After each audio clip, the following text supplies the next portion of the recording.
Out of the blue corner in today's showdown, Ryan Grimm, senior congressional correspondent for the Huffington Post, and in the red corner, Sally Pipes, president and CEO of the Pacific Research Institute and author of The Top 10 Myths of American Healthcare, which argues against government involvement in healthcare.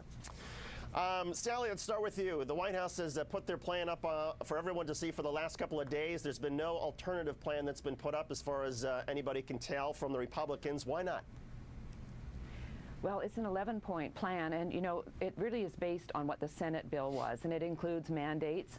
It includes, you know, state insurance exchanges, and I think the new point is this health insurance risk authority, which is going to determine whether health insurance companies' premium increases are unjustified and excessive.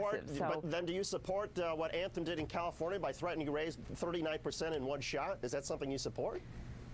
Well, you know, Anthem is the largest provider in California in the individual market, and the average increase was actually 25%. The top one, yes, they offer 61 plans. Right, but the average cost is not going up that high. They've lost money on their California individual market, and because of the recession, so many healthy people dropped their insurance, and so they're having to cover, you know, people who are ill and using a lot of health care, and as a result, you know, in order to stay in business, they have to be able to increase the premiums to cover the cost of their care. Ryan, I'll let you respond. Well, the Health Insurance Rate Authority proposal isn't actually a serious proposal that's being put forward as part of something that could actually get through the Senate, because it doesn't meet the rules of reconciliation. You can't do policy like that through reconciliation, which is the process that allows you to get something through with just 50 votes rather than the 60. Now, you could eventually do that as a standalone bill, and it would be interesting to try to see Republicans oppose that. But more broadly, on this bill, we actually already have a Republican bill, and it's the one that Obama has proposed. Almost all of the ideas in this, even though not a single Republican in Congress now supports it, came originally from Republicans. As he said, it preserves the private insurance industry. It's all about choice. Everything in it is a Republican kind of free market based idea, and the idea that you can't get a single Republican. What about the argument, though, that this is just for show, that everybody knows where the Republicans stand, everybody knows where the White House and the Democrats stand, that this is simply a political effort by the White House to make the case, the next case that'll be made, for reconciliation, so they can say, aha, Republicans didn't help us, now it's time to do this with 51 votes. Yeah, I think that's probably right, but the idea that this is a Democratic bill, you know, that this is some left-wing plot, some government takeover that they're going to ram through the Senate, is the part that's the problem. This is a very centrist-leaning conservative healthcare reform bill.